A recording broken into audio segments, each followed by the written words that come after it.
But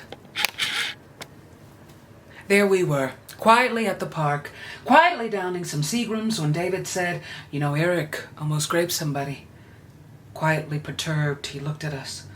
"What?" Lily said. "What's a grape?" She said, confused. I knew exactly what it was. As a professional doom scroller, he was talking about the R word. My God, we had become so censored online that we were officially becoming censored in real life. For some reason, you were more likely to get taken down for saying the word over committing the act. "He means rape," I told Vale. "Oh my God, really?" She looked wide-eyed. "That's insane. Who's the girl? Sorry, the woman. I mean, woman, right?" "We went to McDonald's," he continued. "At McDonald's?" we yelped. No. Eric was David's friend, to our disdain.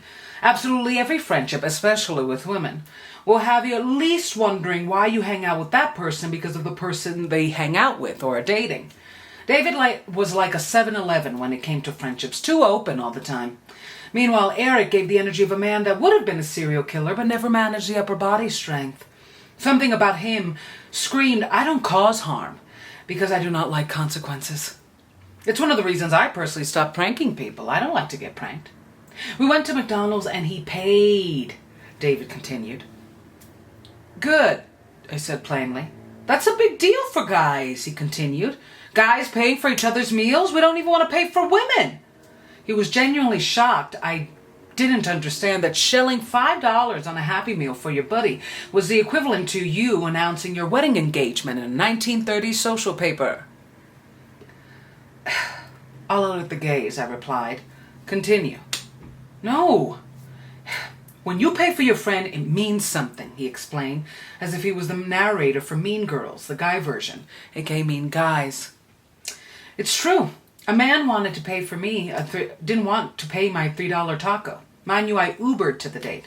Men are broken, and breaking everyone about it." Vale nodded her head, as if to join in their 29-year life in reliving blah, blah, blah. Okay, let me do that again.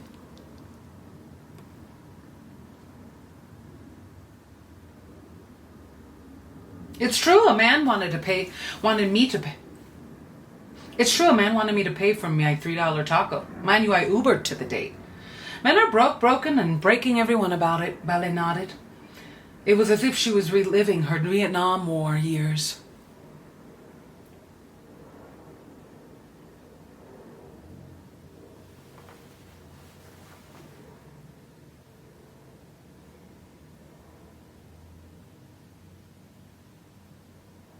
Guys don't even want to pay for their dates. When you pay for your friend, it means something, he explained, as if he was the narrator for Mean Girls, the guys version, aka Mean Guys. It's true. A man wanted me to pay for my own $3 taco. Mind you, I Ubered to the date. Men are broken, and breaking everyone about it. Vale nodded as if to agree with him and also relive her years in the Vietnam War, despite being 29. "So we get to the party," he continued. "After we eat, and we had a good chat. I don't know where it all went wrong." This is where Vale and I stared at each other. For men, a good chat was discussing things they liked, like Roblox or sports. For women, we shared everything, trauma, humor, and where to find cheap luxuries, like a good foot reflexologist. To David, sharing nothing was sharing everything with Eric, which is why he completely dismissed our questioning over his location during world events or certain true crimes.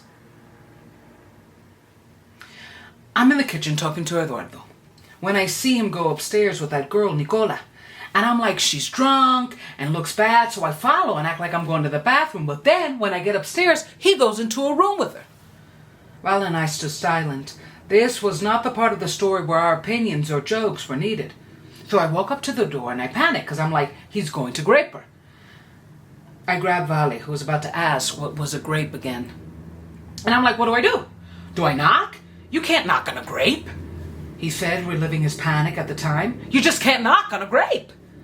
I'm sorry, why can't you knock on a grape? I asked in a weird blend of fear and curiosity. You can't! You can't knock on a grape, he barked in awe. To this day, I do not know what he meant.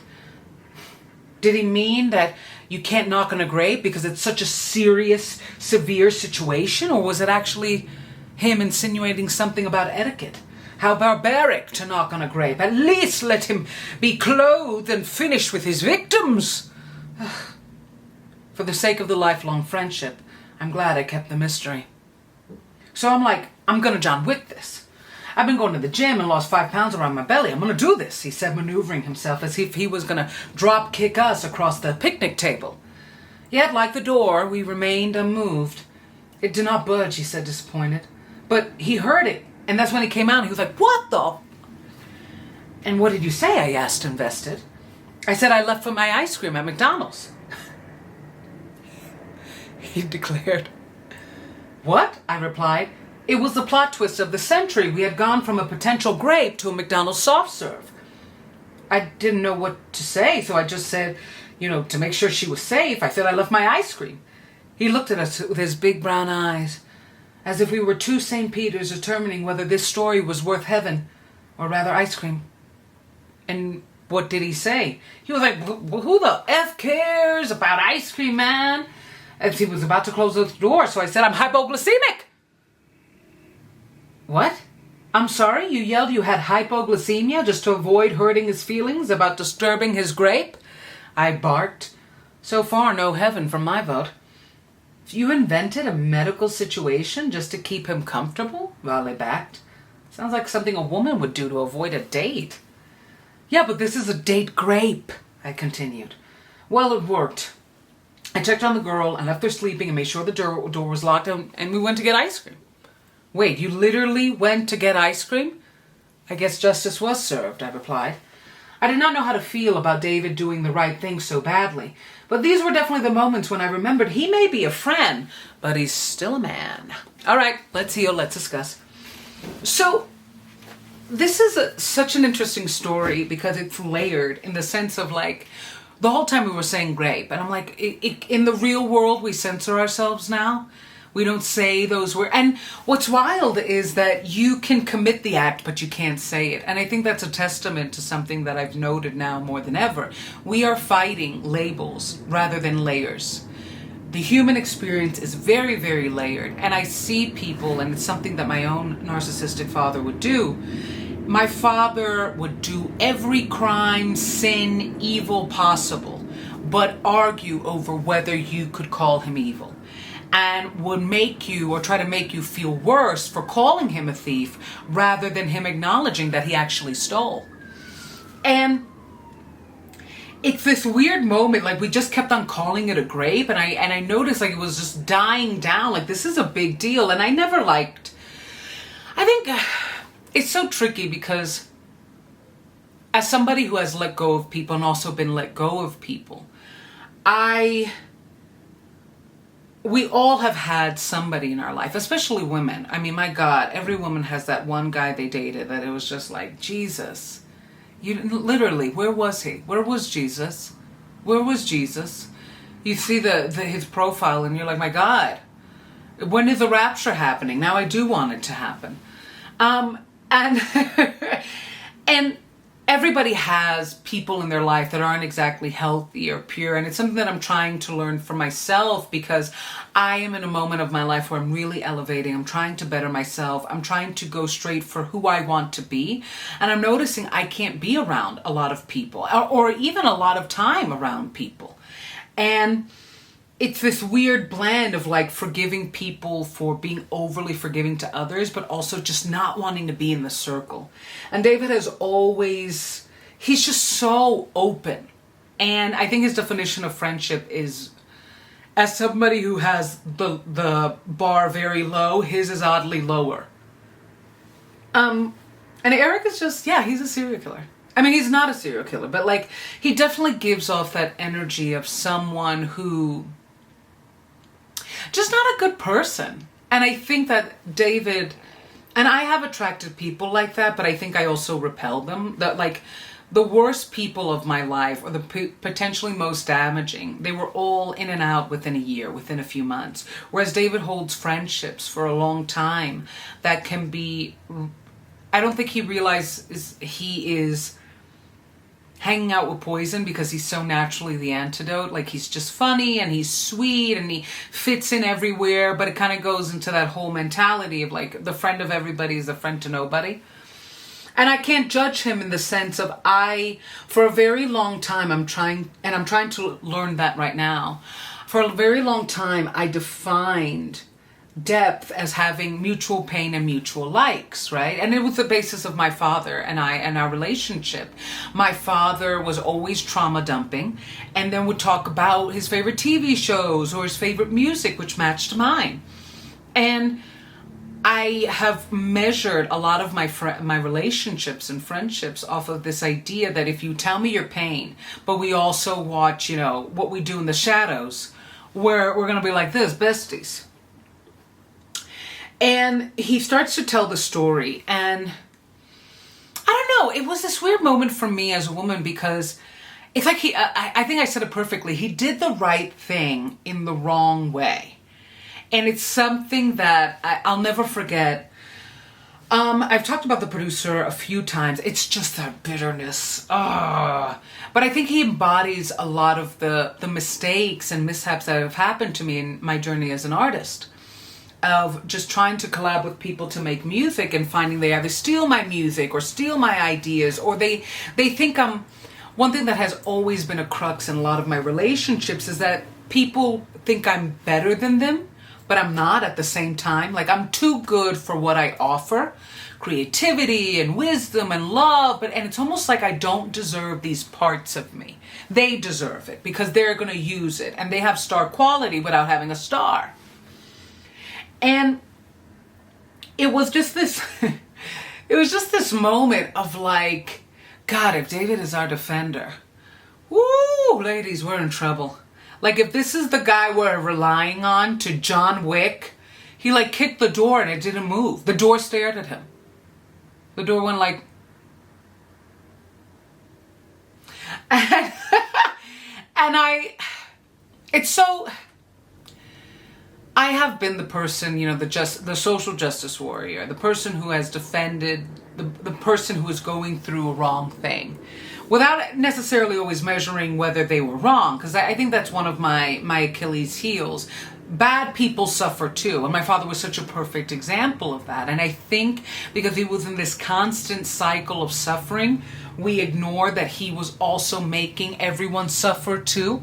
And that's why I want to measure very, very specifically who can enter my life and whether I can enter theirs. What if they're doing great and I'm going through a rut? I have no right to dump. But David,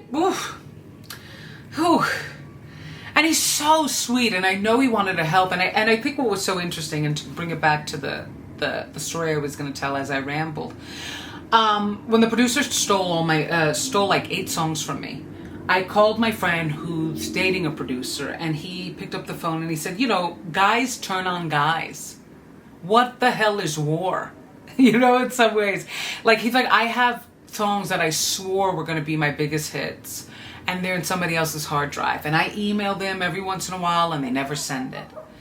And if you think that men won't betray women when we betray each other, you're out of your mind. You're out of your mind. And it hit me because we don't really think. It's something that I've realized. Men admire men more than they admire women. And in turn, they also fear them. It's this weird love-hate. Like, I think somebody put it perfectly. This woman has like 2 PhDs and she's dating this guy whose high school buddy who never went to college is always giving him advice, life advice, and mind you, bad. And it's not necessarily the education element, although it counts. It's also like, what do you think of me if these are your guides? If these are the people you're taking advice from, where is our love at?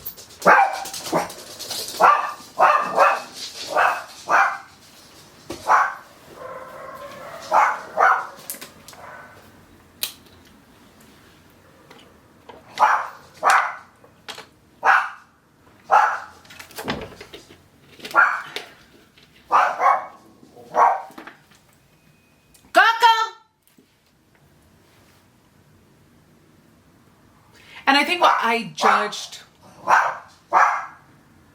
Kaka! And I think I judged David because I couldn't... And I think he mentioned like the McDonald's date as if to say like, this is why I was so hesitant or didn't know how to confront this guy that I liked as a friend. And I think of my perspective, because I don't like Eric, or actually A, I'm a woman, B, I don't like Eric, C, it just felt like too much hoopla for the severity of the situation. You know, like, save the day already. Don't invent hypoglycemia. Who cares? You don't need to invent ice cream to stop this grape. You need to get in there. Mind you, he couldn't kick down the door. Yeah, and I always remember this story because of these various elements. And I just think, as a writer, it's so important to capture life. The mundaneness, the beauty of it, the craziness. And there's such a humanity to all of us in this moment. And I don't know, I mean, I love David, but... Ugh. Eric. Ugh. That's such a danger to society, too. I don't know. They're not friends anymore. I don't know what happened to that guy, but good, right? Oh, God, I actually have to see if I like his new friends. Well, that's Addy Recovery for you. I'm Hardeen. Check out all my music on all platforms.